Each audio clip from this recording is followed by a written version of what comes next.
Buenos días, buenas tardes, buenas noches a todos los alumnos y alumnas del segundo curso de la carrera de Historia. En nuestra materia Paraguay Colonial es la primera clase virtual que vamos a estar desarrollando y en la unidad número 2 nos encontramos en esta ocasión. Vamos a conocer sobre la raíz humana de los antiguos pobladores de estas tierras, o sea, los europeos y los africanos esclavos que llegaron a estas tierras. De España llegaron de todos los rincones, prácticamente llegaron de la región de Galicia, de Aragón, de Castilla, Cataluña, Andalucía, País Vasco, Valencia. ¿Por qué citamos tantas regiones en España? Hay que tener en cuenta que en España fue poblado y conquistado varias veces por distintos pueblos europeos. Entonces España tiene 8 regiones prácticamente bien diferenciados, inclusive entre sus idiomas, costumbres y tradiciones. Entonces aquí al Paraguay llegaron de todas esas regiones de España. Las tribus guaraníes también estaban dispersados por todo el Río de la Plata. Entonces en ese periodo de conjunción entre el europeo, una parte de los africanos y las tribus guaraníes llegaron a forjar lo que conocemos hoy día como la nación paraguaya. Hay que recordar en esta clase de que el término guaraní significa guerrero.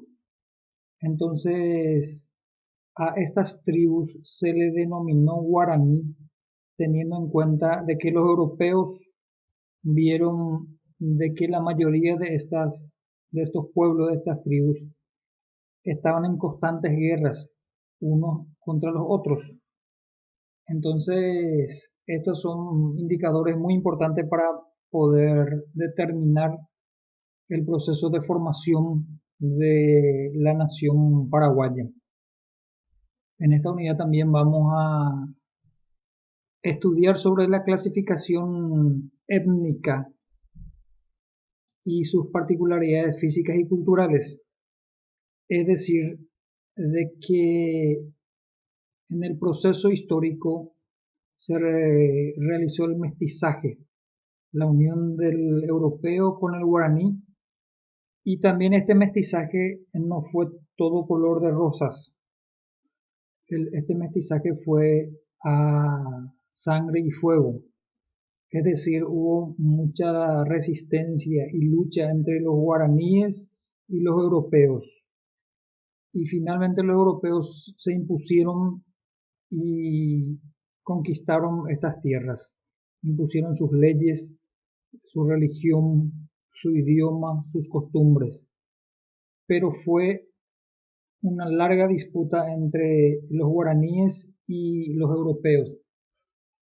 Y a nivel local, aquí en estas tierras, las guerras eran constantes entre las tribus.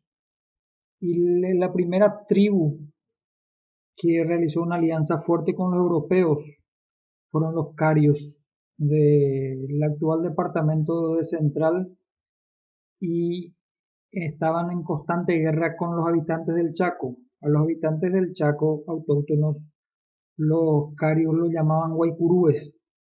Entonces, esta alianza fue estratégica para que pueda concretarse el mestizaje en esa región del Paraguay, en el departamento de Central. Finalmente, los grupos indígenas que se aliaron con los españoles fueron los que predominaron en estas tierras. Durante todo el periodo colonial y hasta la actualidad, las costumbres, las tradiciones de estos grupos autóctonos guaraníes que realizaron esa alianza con los españoles, nosotros somos herederos de esa cultura. Nosotros somos los que adoptamos la lengua, la forma de cultivo, algunas creencias de estos grupos que se impusieron en el periodo colonial. Esta unidad también vamos a analizarle al español y su contexto, el español, su característica física. Bien sabemos de que el español se diferenciaba diametralmente del aborigen americano por los grupos étnicos que se mezclaban en Europa. Vamos a ver la cultura del español en aquella época. ¿Qué trajeron los españoles a estas tierras? Ellos trajeron la cultura cristiana católica, o sea, esta cultura cristiana católica estaba vigente en Europa en aquella época y principalmente en España. Debemos recordar de que los reyes que gobernaban España en este periodo del siglo XVI justamente se le llamaron reyes católicos. En España acababa de realizarse la unidad de la nación, unidad política que estamos hablando, no de la unidad cultural. España hay que recordar de que a finales del siglo XV, 1453 en adelante, llegaron a unificarse políticamente. O sea, expulsaron de sus tierras a los árabes que estaban prácticamente ocupando la mitad de España, en constante guerra los españoles contra los árabes, entonces finalmente llegan a expulsarle y ahí se realiza la unidad de España entre los reinos de Castilla y Aragón.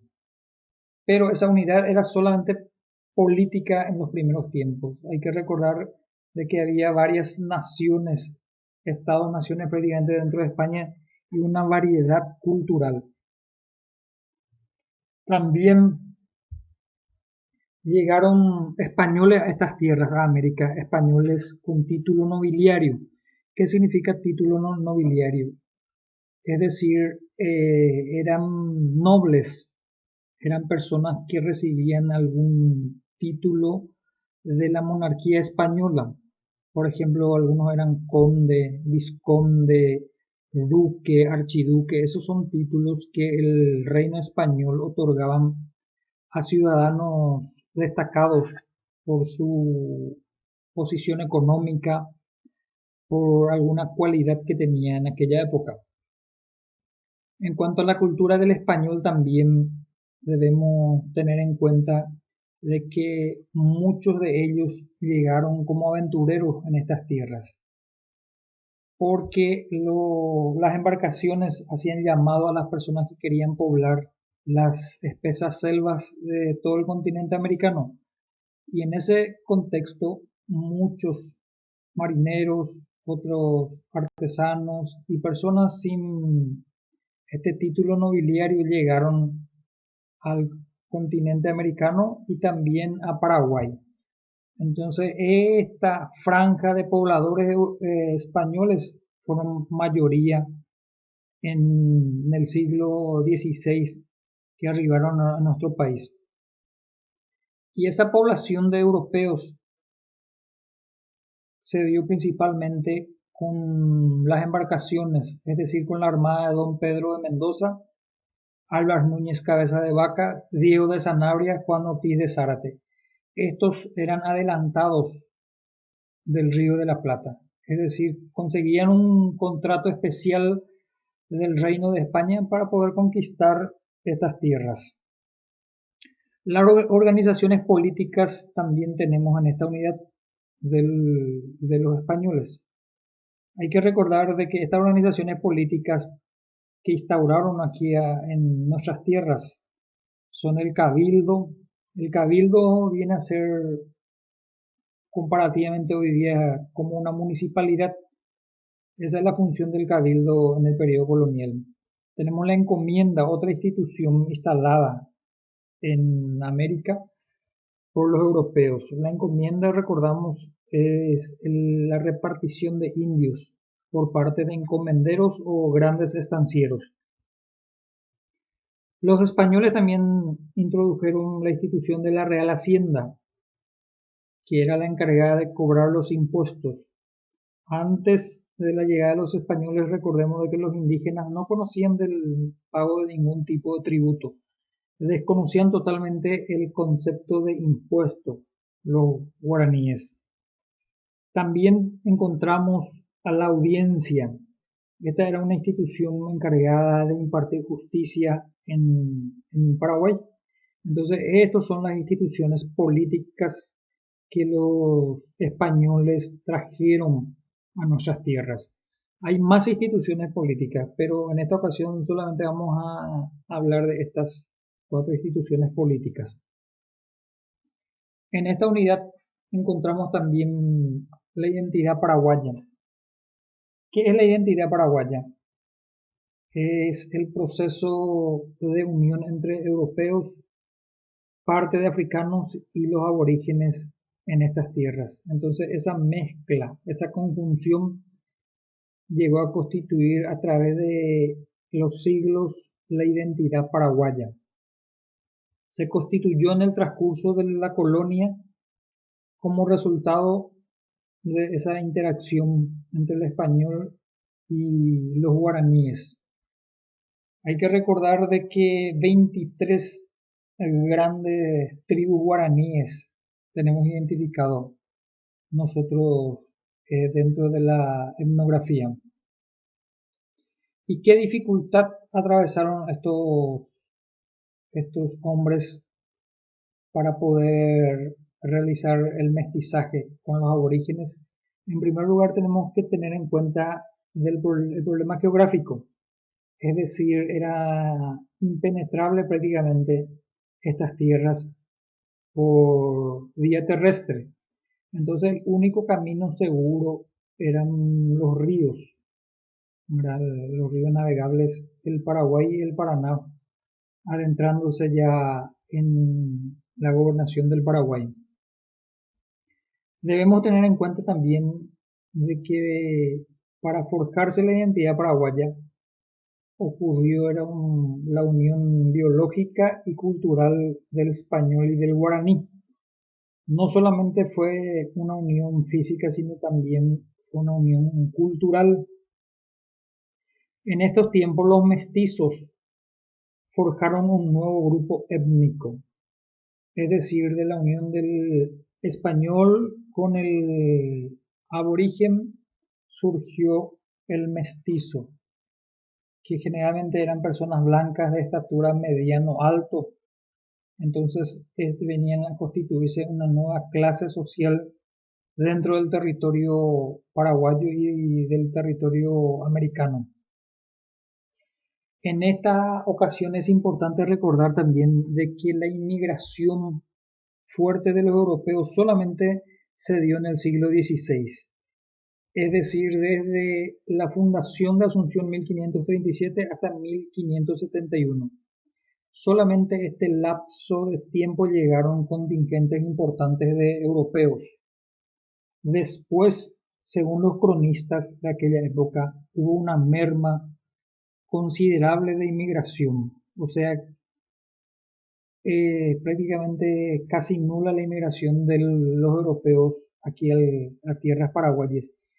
Y eso se debe al problema geográfico, a la difícil accesibilidad de estas tierras y también por la distancia que se encontraba de otras poblaciones importantes como Buenos Aires, como Lima y otras ciudades fundadas por los europeos.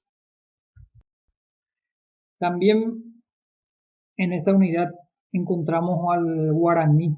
Vamos a describirle al guaraní, a su forma de organización. Encontramos variada forma de organización según las tribus guaraníes que poblaron estas tierras. Hay que recordar de que estas tribus constantemente vivían peleándose unas contra otras, querían imponer su fuerza unas a otras. Entonces, esta es una situación aprovechada por los europeos también para poder imponerse, es decir, realizaban alianza con un grupo para debilitarle a sus adversarios, pero esa alianza no era desinteresado, esa alianza era condicionado a que los europeos puedan establecer sus instituciones a los guaraníes. También es importante recordar la cultura y la característica de estos guaraníes. La cultura guaraní fue pobre materialmente, o sea que no llegó a construir carreteras, no llegó a construir templos, no llegó a construir obras majestuosas. Esta es una característica de la cultura guaraní. Los guaraníes vivían en tabas o grandes tribus. Generalmente estas tribus estaban ubicadas cerca de un río, de una colina o de campos floridos. Hay que recordar también de que cada familia poseía una casa comunitaria donde vivían la gran parentela. También estos guaraníes poseían conocimientos profundos sobre la naturaleza, la botánica, la zoología, la geografía, realizaban terapias curativas, conocían a profundidad las propiedades de las plantas. También practicaban la antropofagia, es decir, consumían carne humana estos guaraníes. Generalmente consumían la carne del adversario, los hombres caídos en guerra, ellos tomaban como un botín de guerra, iban a cocinar los cuerpos, después lo consumían con la idea de que ellos iban a adquirir las cualidades de estos adversarios con esta práctica.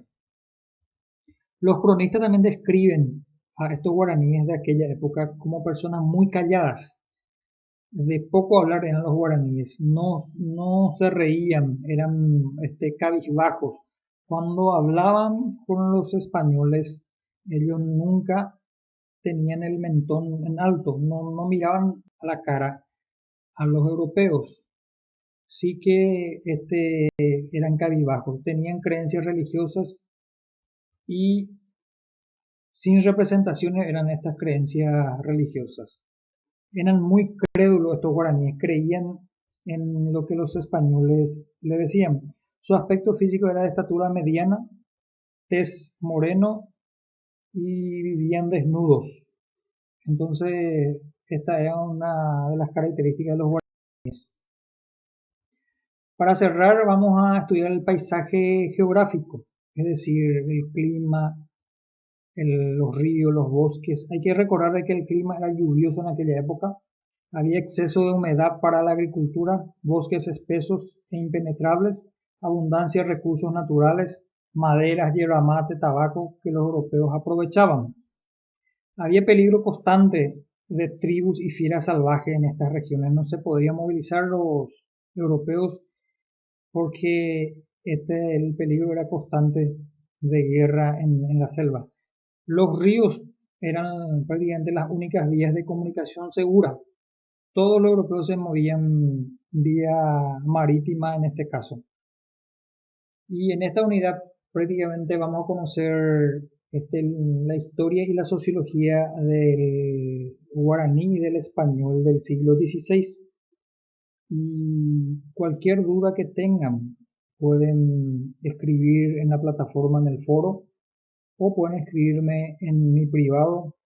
Entonces, en esta unidad número 2 vamos a aprender bastante sobre el europeo, el español y los guaraníes en distintos aspectos.